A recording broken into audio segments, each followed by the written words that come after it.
சௌத்ரி சார்ட்ட சொன்னேன், சார் மாதிரி ஒரு கதை ஒன்று இருக்குது, அமீர்கிட்ட ஒரு கதை இருக்குது, கதை தெரியுமாண்ணா? கதை தெரியும், சொல்லுங்கள் அப்படின்னாரு. நான் இல்லை சார், அது என் வேலை இல்லை, அது இயக்குனர் சொல்ல வேண்டிய விஷயம் அப்படின்ட்டு நான் உடனே அமீருக்கு ஃபோன் அடித்து, அமீர் இது மாதிரி சௌத்ரி சார்கிட்ட பேசினேன், அவர் கதையை கேட்டார், நான் எனக்கு தெரியாது, நான் நீங்கள் அமீர்கிட்ட கேட்டுக்கோங்கன்னு.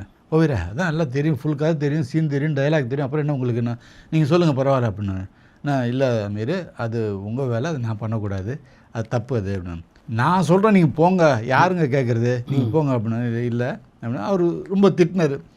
அப்புறம் சொன்னேன், சரி படத்தோட ஓப்பனிங் ஷாட்டை மட்டும் நான் சொல்கிறேன், அந்த 3 நிமிஷம் என்ன ஷாட் வருதோ அதை மட்டும், சிங்கிள் ஷாட் ஆக்சுவலாக அதை மட்டும் நான் சொல்கிறேன் அப்படின்னு. சரி நீங்கள் கதை சொன்னாலும் எனக்கு ஒன்றும் பிரச்சனை இல்லைன்னா. அப்புறம் நேராக சௌத்ரி சார்கிட்ட அந்த 3 நிமிஷம் ஷார்ட்டை மட்டும், சிங்கிள் ஷார்ட்டை மட்டும் எங்கேருந்து எங்கே போகுது எங்கே வருதுன்னு சொன்னேன்.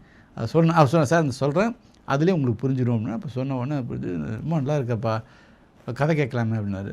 கேட்கலாம் சார் மெட்ராஸ்னா கேட்டேன்னா. அப்புறம் அமீர்கிட்ட சொன்னேன்னா அப்புறம் தான் அந்த கதை கேட்டு அவர் அப்பயே என்ன கேட்டார், என்ன ராம்ஜி தாங்கோப்பில் குருவித்தல்ல பனங்காய் வைக்கிற மாதிரி பெருசாக இருக்குன்னு. சார் அதை பற்றி கவலைப்படாதீங்க, அது அடிச்சாச்சு வாங்கிடுவோம், அது ஒன்றும் பிரச்சனை இல்லை அப்படின்னு.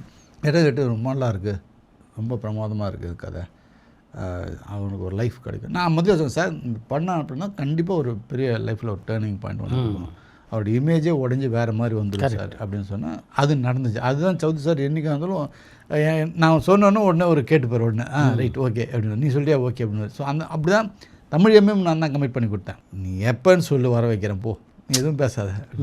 அதே மாதிரி எல்லாமே அட்ஜஸ்ட் பண்ணி கொடுத்தாரு. அதனாலாம் பெரிய விஷயம் அது. அவரோட எக்ஸ்பீரியன்ஸு நான் எங்கே இருக்கிறேன்ற படம் பார்க்கல, படம் காட்டல அவருக்கு எப்படி இருக்குன்னு. சார் வேறு மாதிரி இருக்குது சார், படம் நல்லா இருக்குது சார், நான் சினிமாவில் டைலாக் சொல்கிற மாதிரி அதெல்லாம் சொல்ல வரல, உண்மையிலே நீங்கள் பார்த்தீங்கன்னா உங்களுக்கு பிடிக்கும். அவர் பார்த்துட்டு ரொம்ப நல்லா இருக்கே படம், பிரமாதமாக இருக்குது, ஆனால் எதுக்கு இவ்வளோ சுலபப்படினா அவருடைய பிஸ்னஸ் மெயினில் இருக்குது, நான் இது மாதிரி இருக்கேன். ஆனால் எல்லாமே நல்லா இருக்குது, எல்லாமே அப்படியே கச்சிதமாக உட்காந்துருச்சு எல்லா கேரக்டருமே அப்படின்னாரு. ஸோ அவருக்கு ரொம்ப சந்தோஷமாக இருந்துச்சு. ஸோ அப்படி தான் ராம்